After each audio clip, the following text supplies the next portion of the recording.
Aí, o Freud vai desenvolver bastante essa questão do parricídio, essa questão do fanticídio nessa obra, né?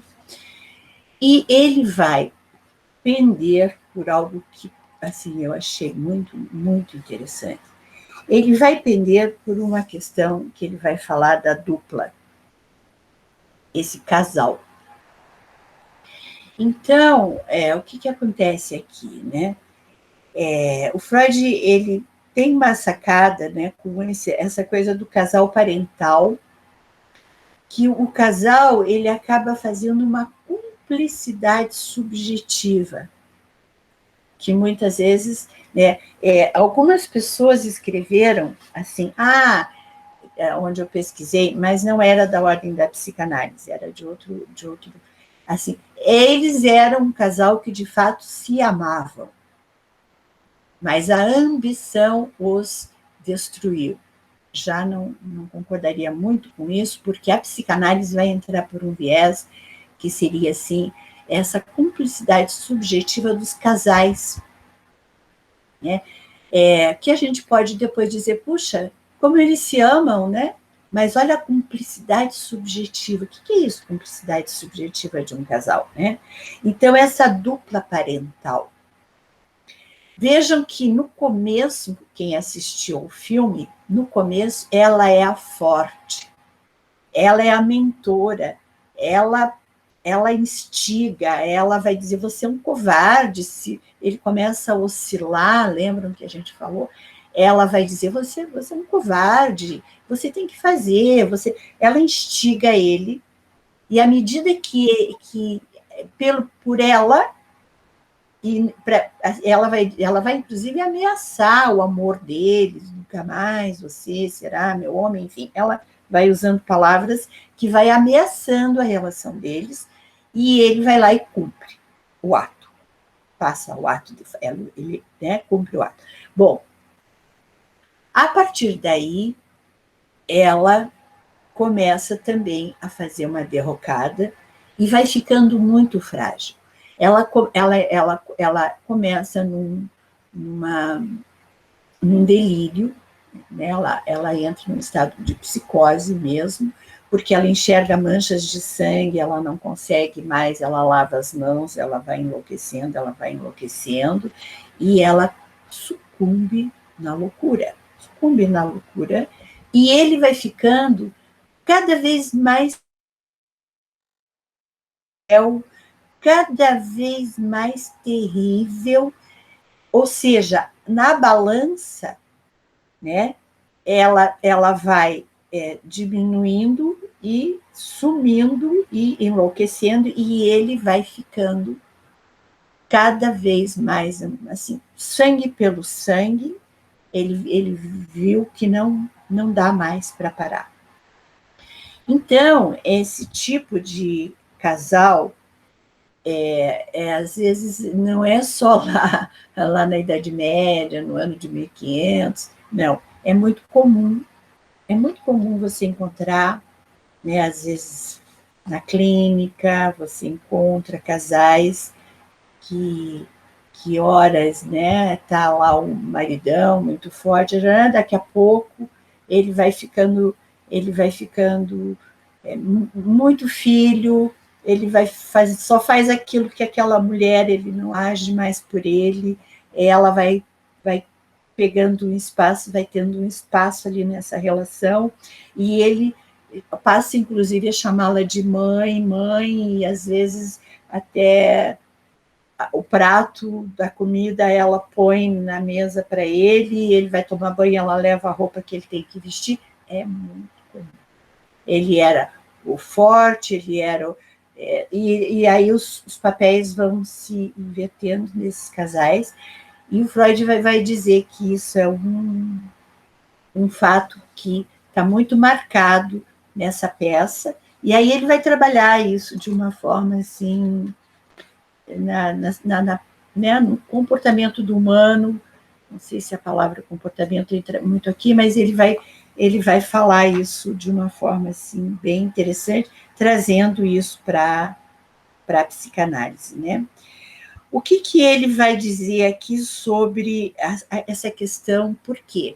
O Freud vai se deter também nesse fato de que eles não têm descendentes. Ele vai se fixar muito nisso de que eles não têm descendentes, né? Então, no volume 14, aqui, de 1914 a 1916, que o Freud está trabalhando a questão do Macbeth, ele vai fazer ele vai dizer, olha, não há dúvida de que a questão, né, quando o Macduff recebe a notícia de que os filhos dele foram todos mortos, a esposa, os filhos, etc., o Macduff grita: ele não tem filhos. Assim, na ira, na dor, né? Ele esbraveja, ele grita: Macbeth não tem filhos. Ele dizendo isso, o Freud vai dizer, eu vou ler um trechinho bem interessante que o Freud vai dizer. Ele vai dizer: não há dúvida de que isso significa muito, né? Somente porque ele próprio não tem filhos é que ele pode assassinar os meus filhos. Essa é a fala do Macduff. No entanto, algo mais pode estar implícito aí, diz Freud. Acima de tudo, poderia pôr a nu o motivo mais profundo que não apenas a força de Macbeth. Não é uma força. É, né, a ir muito além de sua própria natureza. Está indo além. Ele já não controla mais, né? Como também toca no único ponto frágil, fraco do caráter insensível da sua esposa, né? Eles não conseguem ter filhos, eles não têm filhos, né? Aí ele assassina o bondoso Duncan, que é um parricídio, daí ele vai lá e mata o Banquo, né? Que é um pai, tem filhos, e daí ele mata, ele mata, né? E o filho do Banquo, né, que é o grande o trauma, foge, quer dizer, a serpente continuou se reproduzindo, tem outros pedaços dela, né? Seria um exemplo perfeito a justiça poética, a maneira do Talião e a ausência de filhos na história do Macbeth. E a infecundidade de Lady Macbeth, né, foram, então, esse tema e o castigo, como pensar assim, um castigo que o Macbeth vai ter que mesmo matando todos os crimes que ele vai cometer para eliminar essa dor dele, isso fica como um castigo para ele, né? Então, Macbeth não pudesse tornar-se pai porque roubara de um pai os seus filhos. Ele rouba os filhos dos outros e mata, né? E dos filhos de um pai. E a lei de Macbeth sofresse assexuamento. Ela pede, em algum momento, ela está tanta sede de matar o Duncan, que no filme ela vai dizer, ela vai pedir para os deuses, para as bruxas, enfim, que ela quer perder a sexualidade dela, que ela quer perder, porque o mais importante para ela é agora estar no poder, essa ambição. Então ela vai fazer esse pedido, né? E vai enlouquecer a partir desse pedido, enfim. Mas com relação ao casal parental, vejam que interessante, né? O que houve com Lady Macbeth, que era tão corajosa, né? Ela cometeu o crime, porque, na verdade, né, ela triunfou. Ela conseguiu o que ela queria, ela triunfou. E, imediatamente, a partir da culpa provocada pelo ataque, pelo assassinato do pai, porque tem uma hora que ela vai até a porta do quarto, que ela vai pegar as espadas lá, e daí ela pega sangue para passar sangue nos dois os dois guardiões que estão ali na porta, E ela entra na porta e diz, não posso chegar mais, porque ele parece meu pai. Ou seja, o pai dela também foi morto dessa forma. Quer dizer, para ela, matando o rei, ela está matando o pai. Uma questão edípica também, né? Ela começou a se acusar porque tinha matado o pai, né? Começou a ter uma série de manifestações obsessivas, psicóticas, começou a enlouquecer, começou a alucinar. E ela é um exemplo deste tipo de personalidade que Freud descreveu como os que fracassam ao triunfar. Então, Freud vai escrever um texto, gente, que é assim uma obra, né, para variar. Ele vai escrever um texto que tem um nome, o texto do Freud, ele vai, já acho aqui, página,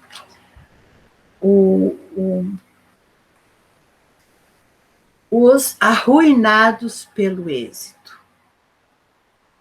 Esse é o trabalho que o Freud vai fazer em cima da peça do Macbeth. Então, ele vai colocar que é muito comum quando alguém tem um desejo, e quando esse desejo acontece, né, houve um triunfo, a pessoa começa a arruinar-se. Né? Ele vai dizer, arruinados pelo êxito.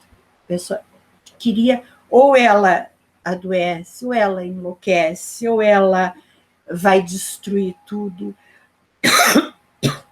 A gente vê muito na clínica isso. É impressionante.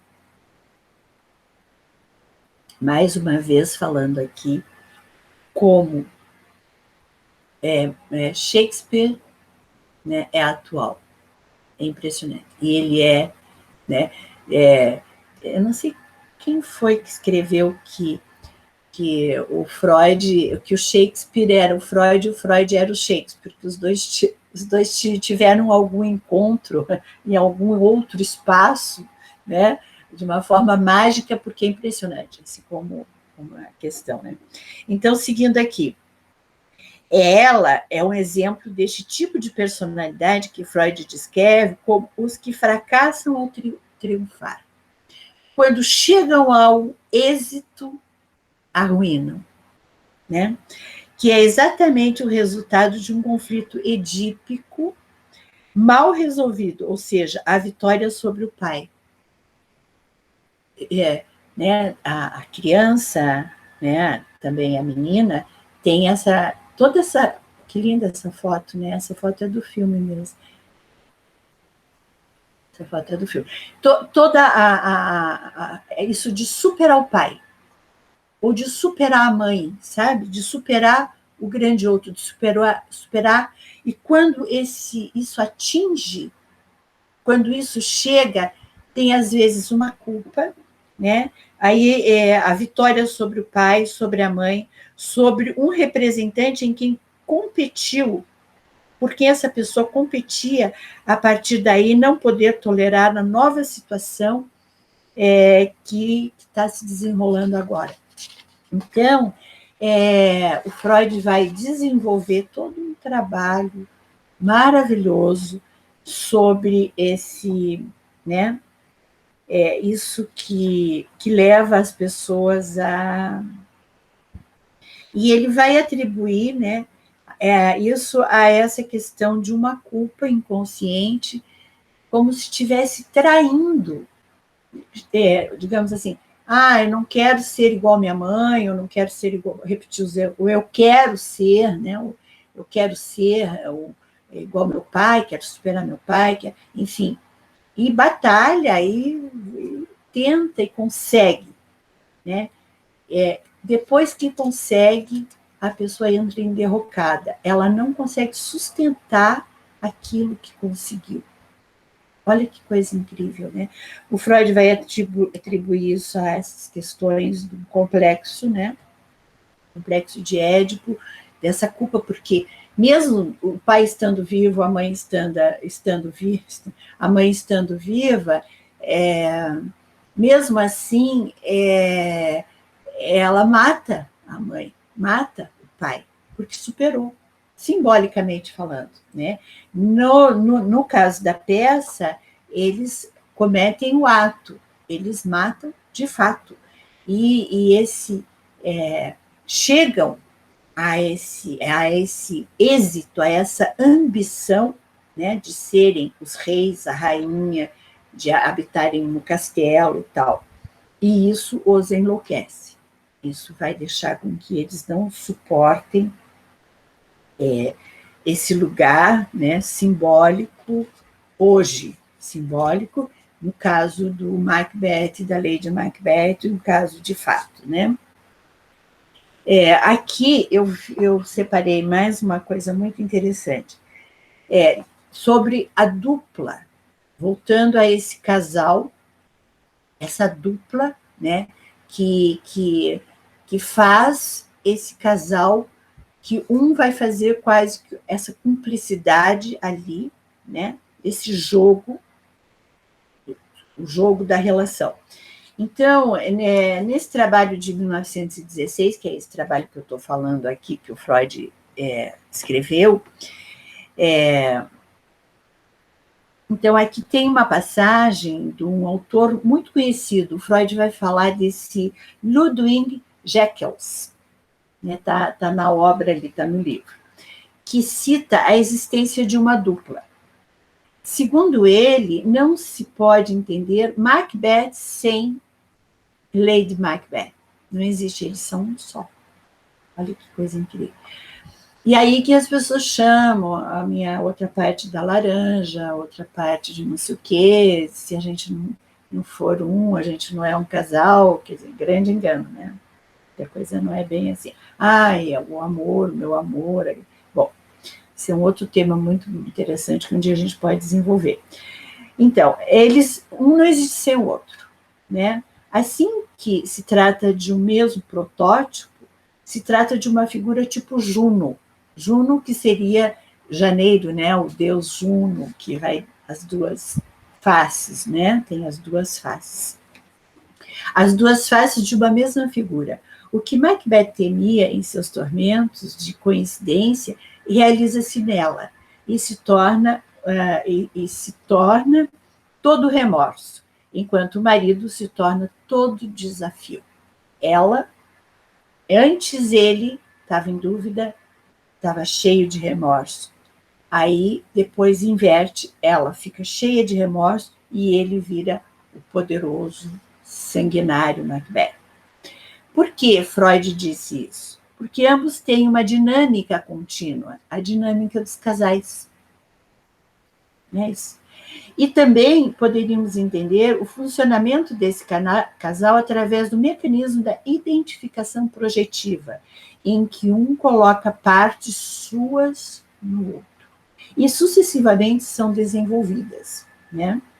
Então, observe o seguinte: há uma cena em que, imediatamente depois que Macbeth mata o rei, ela chega com as mãos cheias de sangue e diz: nem todas as águas dos oceanos, ele diz, né?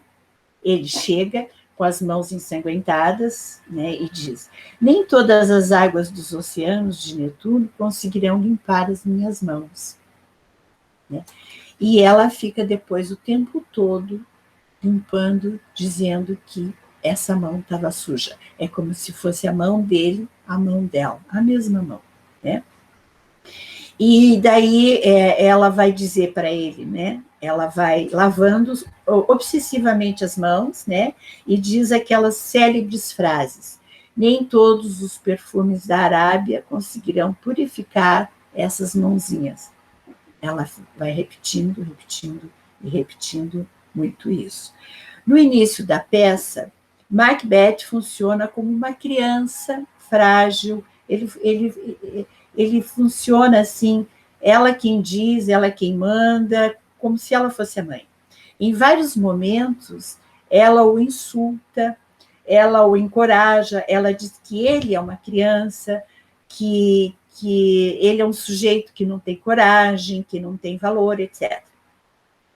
Na hora em que eles vão cometer o crime, ele hesita. Ele diz: isso não vai dar certo. E ela diz: como não vai dar certo? Vai dar certo sim.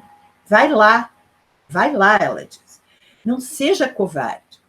No momento em que ele assume esse papel, ela coloca esse desejo dela, né?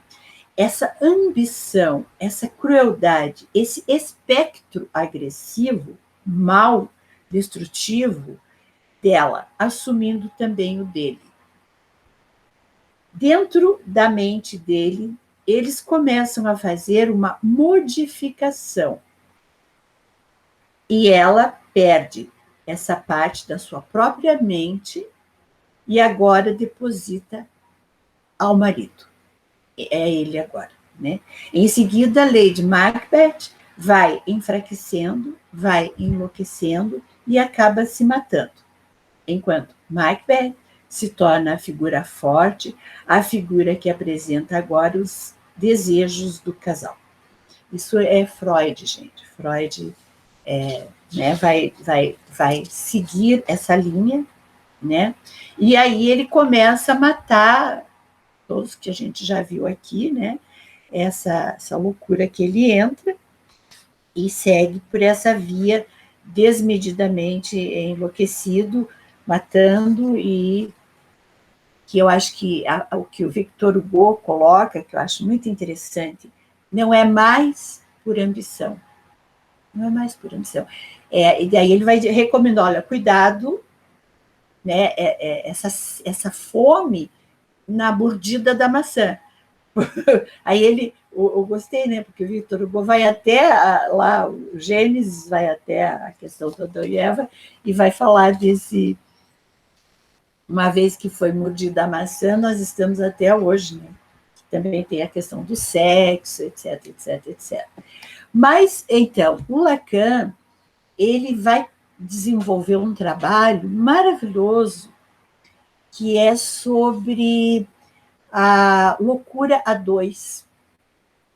Ele vai trabalhar, tem um livro, nossa, é impressionante o que o Lacan vai fazer.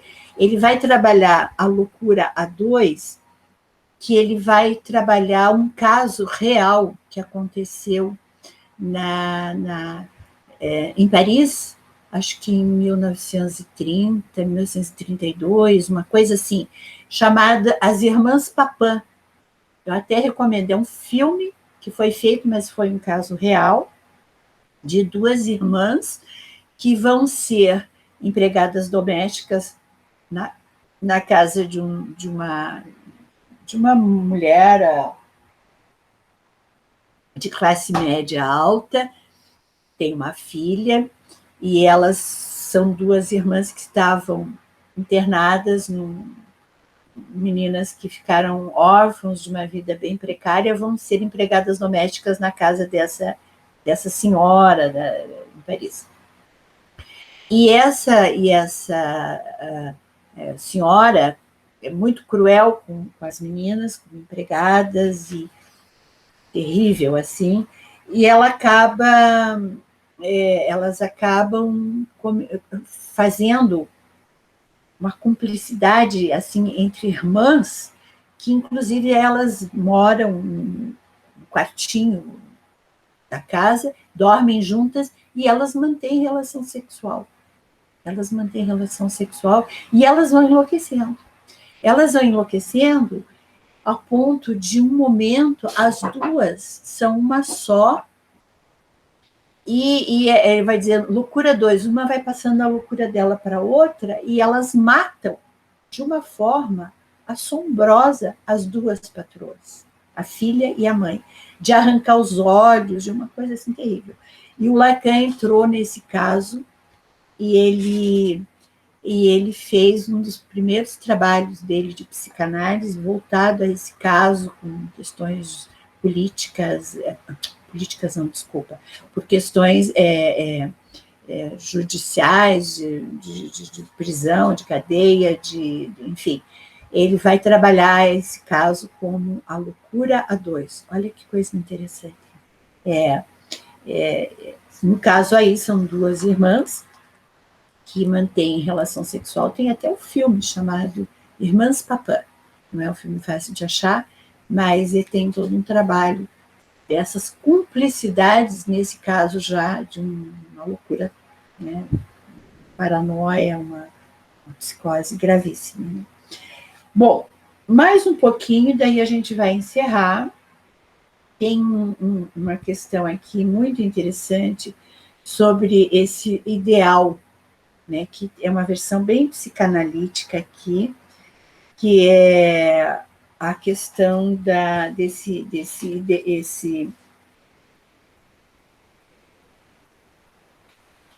esse lugar onde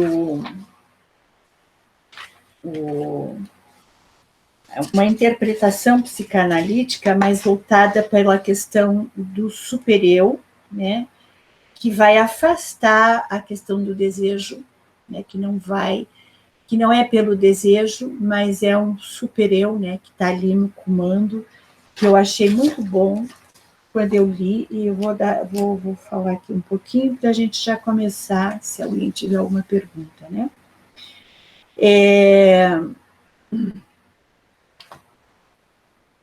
Aqui é dessa psicanalista Eliana Rodrigues Pereira Mendes. Ela vai dizer o seguinte: a mim me parece que ele está principalmente massacrado pela indecisão entre o ideal, que estaria aqui no lugar do desejo. Então, vocês sabem que a psicanálise tem esse viés de trabalhar muito pelo que é o desejo, apontar para o desejo. Desejo é o quê? Desejo de desejo, né? O desejo como algo que remete à falta. É todo um caminho estruturante para a psicanálise a questão do desejo, né? E aqui ela está colocando que o ideal como um ideal que vai mascarar um desejo, tá? Que estaria aqui no lugar do desejo. Olha que interessante. É a ambição. Que às vezes muitas pessoas vivem pelas suas ambições, pelos seus ideais, porque não têm acesso ao desejo, né? Que estaria do lado do gozo e da pulsão de morte por consequência. Eu vou ler tudo. A mim me parece que ele, né, e até o casal, né, está principalmente massacrado pela indecisão entre o ideal, que estaria aqui no lugar do desejo, e a ambição, que estaria do lado do gozo e da pulsão de morte, por consequência. O ideal designa um modelo de referência do eu simultaneamente herdeiro do narcisismo, né, perdido da infância, que esse narcisismo que foi perdido da infância, que também é produto das identificações com as figuras parentais, que daí remete matar o pai, matar a mãe, né, superar os seus substitutos sociais. De alguma forma, o ideal do eu, que o ideal do eu, é uma construção que está ali, né, vindo junto com depois, né, nesse tempo do Édipo, primeiro tempo do Édipo, segundo tempo do Édipo, o narcisismo, o ideal do eu, é toda uma construção ali do sujeito que vai começar a entrar no mundo dos humanos, digamos assim, vai começar a se humanizar com essas primeiras identificações, tempos narcísicos, tempos, além desses tempos narcísicos, esses tempos de edípicos, tá? Que é a constituição de um sujeito. Lacan vai levar isso para o estadio do espelho, né? A primeiro momento do nascimento do eu, né? Do eu ideal, do eu narcísico, né? Então, de alguma forma, o ideal do eu é transgeracional, pois é herdado dos pais e irá também se transmitir para as próximas gerações. E está ligado ao desejo e não à demanda. E aqui o desejo não será disto ou daquilo, mas tem um ênfase intransitivo ligado diretamente à pulsão de vida. Macbeth, por não ter tido filhos, para seguirem, né, por não ter filhos de rei, por não ter sido filhos de rei e não ter esse lugar já estabelecido em si, ele não era filho de rei, ele era sobrinho de rei. Ele não tinha esse lugar estabelecido em si. Não considerava o trono como seu ideal. E só pôde pensar nele como um usurpador, aquele que vai roubar do outro, né? Assim como, sem filhos, não tem a quem deixá-lo. Lembra aqui o ideal transmitido de pais a filhos como uma forma de autorrealização. Essa transmissão. A psicanálise tem muito cuidado com essa transmissão geracional, né? Essa autorrealização que está dentro de um histórico familiar, né? Dizem que o pai de Picasso, o modesto professor de desenho, ao ver a genialidade do filho, parou de desenhar. Olha só. Pois ele se sentiu completo. Quando ele, no filho, ele se completou. Quer dizer, essas transmissões que o pai espera que o filho, né? Ela vai colocar, o rei Pelé responde ao desejo do pai. O pai dele, o pai teria sido um talentoso jogador de futebol, mas obscuro. E se eleva à posição de atleta, e Pelé se eleva à posição de atleta do século. Já o seu filho, né, sabemos que o filho do Pelé, sem condições de superar o pai, ou mesmo igualar-se a ele, acaba numa posição de presa do gozo e entra para o mundo das drogas, sem julgamentos morais, são caminhos opostos. Tá? Ela vai escrever, é muito bom o trabalho dela, nas pesquisas que eu fiz, né? Então, voltando a Macbeth, ele é assaltado por uma ambição desmedida, que atalha o caminho do desejo.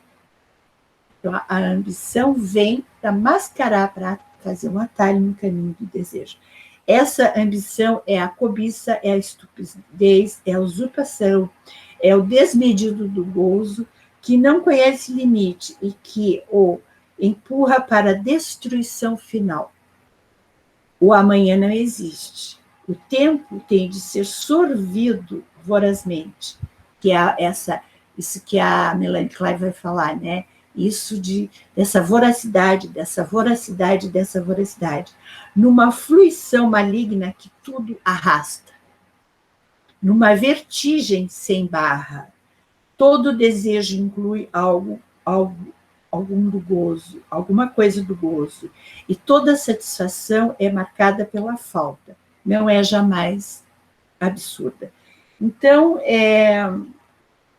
essas coisas eu achei assim, bem interessante para trazer, porque complementa muita coisa do trabalho do Freud, isso é mais Lacan, né? Eu fui fazendo essas pesquisas. Só para encerrar, eu queria colocar aqui, porque o Macbeth, ele vai ficando tão pragmático, ele vai ficando tão... Tem uma versão dos filósofos, né, que ele vai ficando tão nihilista, tão pragmático, ele vai ficando igual esses... Quer dizer, ali nesse tema do Macbeth, já estão esses políticos, né, que vem assim nessa coisa do pragmatismo, que foi esse modelo de política e de políticos começaram a nascer no Renascimento, né? Esse político niilista, esse político duro, esse político que só pela política, nada pelo, né? Só pela política, esse pragmatismo, esse niilismo, né? Alguns filósofos vão colocar a peça não pelo viés psicanalítico, mas pelo viés do pragmatismo, do poder, do niilismo, enfim, né? Bom, então eles vão colocar o Macduff, né? Dá para pensar que o Macduff é esse personagem que perdeu todos os filhos, mas que ele é quem vai vingar, vai matar o Macbeth, porque tem essa lenda meio engraçada, assim, meio piada, de que ele não era nascido de mulher, porque ele foi uma cesariana, porque o Shakespeare coloca. Então, ele é o único que consegue matar o Macbeth, né, que tem essa versão. Mas, ao mesmo tempo, ele tem essa questão de fazer justiça, a questão do justiceiro, ele se rebelou contra o Macbeth, ele acaba sendo quem faz a justiça, porque ele mata o Macbeth, né? E ele, ao mesmo tempo, vai restaurar, ele não tem a ambição, ele não está fazendo justiça para a coroa ser dele, para ser rei, mas ele restaura o reino dos Stuart, né? Ele vai recolocar o filho do Duncan, que é o rei Malcolm, que seria, né, o filho do Duncan, ele faz essa justiça e ele restaura os Stuarts, que chegou até, né, 1700, 1600, enfim. Então, ele vai fazer isso. Mas o Macbeth, quando ele né, ele já fica sabendo, ele é informado que a Lady Macbeth se suicidou, ele é de uma frieza, assustadora, né? Eu vou ler esse solilóquio, né? Próprio um solilóquio, como ele vai falar. Então vem o Seyton, que é o rapaz que vem trazer para ele, e vai dizer: Senhor, a rainha está morta, Senhor. Daí ele vai dizer: ela só devia morrer mais tarde. Haveria um momento para isso. Amanhã e ainda amanhã. Arrastam nesse passo o dia a dia, até o fim do tempo pré-notado. E todo ontem conduziu os touros. A vida é pó da morte, apaga, vela. A vida é só uma sombra, um mau ator, que gira e se debate pelo palco. Depois é esquecido. É uma história que conta o idiota, toda som e fúria, sem querer dizer nada. Não tens língua, despreza toda a história. Então, essa é a tradução essa tradução maravilhosa aqui da nossa Bárbara Eliodora, né, que foi uma das grandes leitoras e tradutoras da obra do Shakespeare. Então, eu deixo aqui. Vamos falar, quem tem vontade de falar, quem está aí. E eu acho que é um grande material, é uma grande peça, é o que a gente está vendo acontecer, né, a cada dia com a política, com a nossa política aqui no Brasil. Isso é incrível, esse mundo, né? Sim. Helenice, Oi? Foi muito boa a tua exposição histórica, né? De trazer todo o contexto da época e a veracidade da história. Eu queria saber se você conseguiu pesquisar qual foi o impacto dessa peça quando foi encenada. E se ela foi encenada logo que foi escrita, ou se ela foi encenada lá mais para frente, mas qual foi o impacto para o reinado e para o povo? Que ótima tua pergunta. Como foi visto isso naquele tempo? Se é que alguém conseguiu escrever sobre isso, porque há muitas sombras, né, sobre o Shakespeare e tudo mais. foi 1600, dizem que foi em torno de 1607. Como a maioria das obras do Shakespeare, a gente não tem muitas datas, né? Pois é. Foi mais ou menos nesse período. Ela foi feita às pressas, eu sei. Foi uma peça muito curta.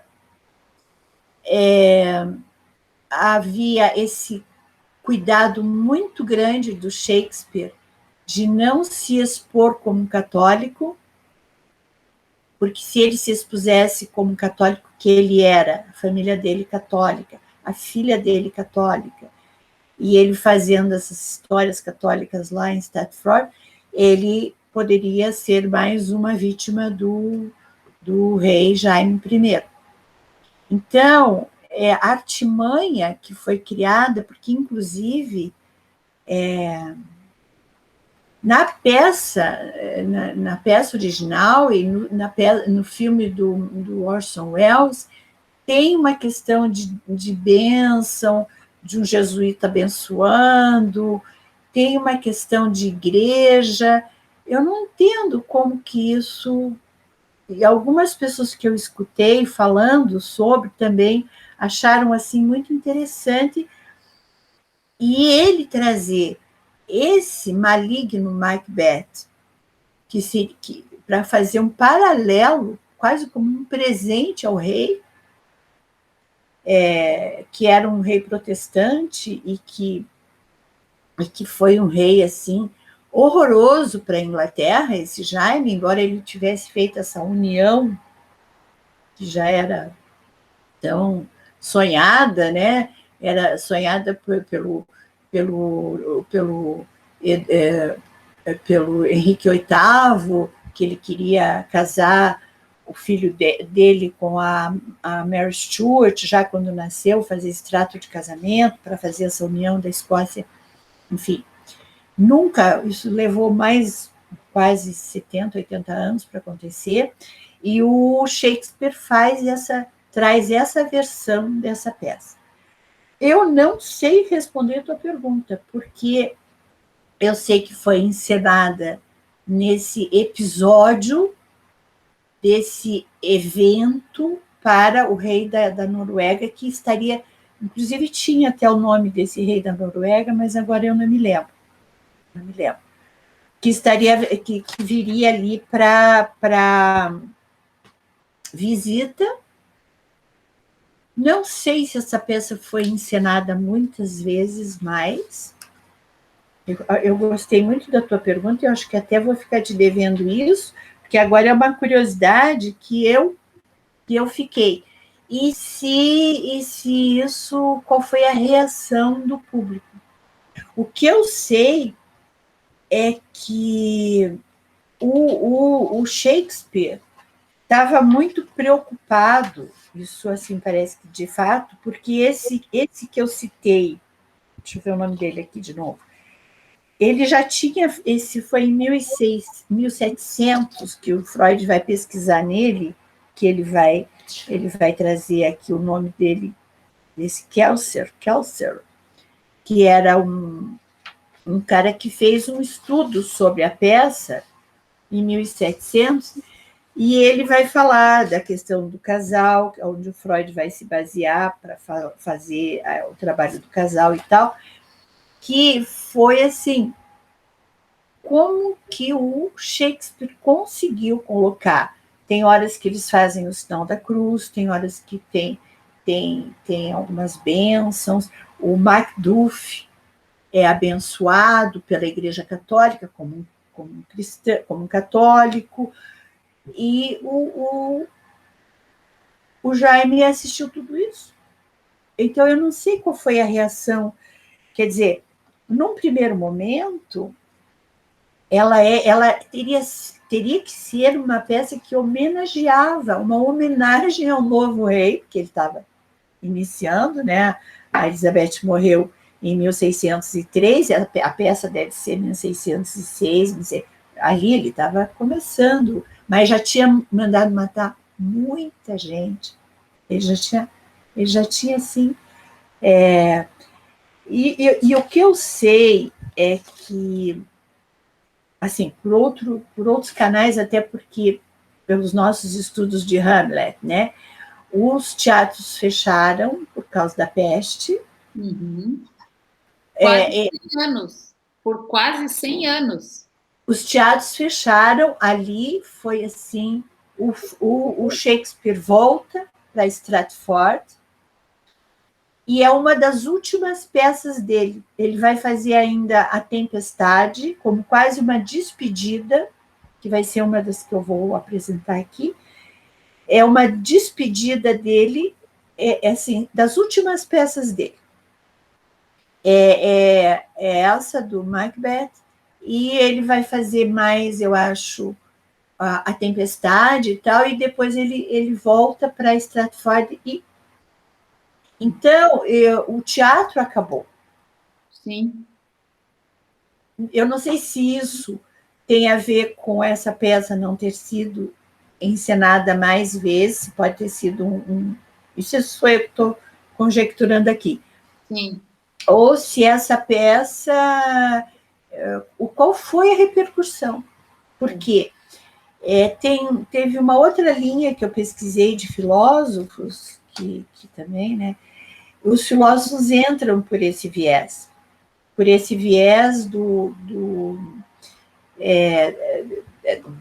desse esse momento de combates, né, que continuava na Inglaterra, de religiões, e cada rei que entrava, enfim, e que o Jaime ele foi um fervoroso protestante, e que ele não queria saber de católico de jeito nenhum. Assim, voltou mesmo ao tempo lá de Jesus Cristo, no tempo que tinha que fazer as igrejas, as missas escondidas em porões e coisas assim, sabe? E então, não sei. Mas, Helenice, os teatros fecharam por causa da peste, mas a peste durou um tempo lá. Mas pelo que eu escutei já de histórias, os teatros foram interrompidos durante quase 100 anos. Não, mas na Inglaterra não é esse tempo tanto, não. Na Inglaterra, quando o Shakespeare sai de Stratford, que foi em 1580, que ele vem para Londres, quando ele sai de Stratford, já está a peste começando. Quando ele chega em Londres, ainda daí eles começam, ele compra um teatro, lá, o Globo e tal, eu acho que eles fecharam mais ou menos por uns 5 anos. E depois que eu sei que teve um tempo que aconteceu, que tiveram os espetáculos, que o teatro funcionou, claro, teve. E a peste, daí chegou um momento que eu acho que é esse momento, quando ele retorna para Stratford, mas não foi, eu nunca li nada de 100 anos, eu li assim, tipo 10 anos de Será que eu estou doida? de público, de não, mais ou menos. Eu vou tentar localizar. Eu nunca li nada com prazo tão. Mas eles não encenavam só nos teatros, né? Sim. Essas peças, os reis não iam. A Elizabeth nunca foi ao Globo. Tem alguns filmes que aparece aquele filme do Shakespeare Apaixonado, que ela nunca foi a teatro nenhum. A Elizabeth, as peças vinham até eles, aos teatros dentro dos castelos, né? E aí facilitava mais para continuar as encenações e tal. Mas que os teatros estavam fechados. Né? Então, bom, eu só sei que essa peça, ela tiveram assim muitos episódios estranhíssimos, inclusive eu li Você começa a pesquisar, é uma maravilha, né? Eu li que o Laurence Olivier, numa das encenações dele sobre Macbeth, ele, daquela vez que foi apresentado, teve uma coisa assim que um dos atores foi atropelado no pátio do teatro, ficou paraplégico. O Laurence Olivier, no palco, quebrou uma tábua do assoalho, ele caiu, quebrou a perna, ficou engessado por um período. Então, assim, todo mundo, todas as vezes que eram encenadas essas peças, teve um ator que morreu depois, enfim, todas as vezes, tipo assim, mal a gol. Ai, não. Ensaiar, apresentar Macbeth é uma coisa complicada. Os atores já vinham assim com cruz, porque tem todo um mito, um fantasma aí nessa história. Porque é uma história com comportamentos humanos assim muito da natureza humana e daquelas pulsões indomáveis, né? Exatamente. E coloca o ser humano diante dos seus piores assim comportamentos, sentimentos e movimentos diante disso, né?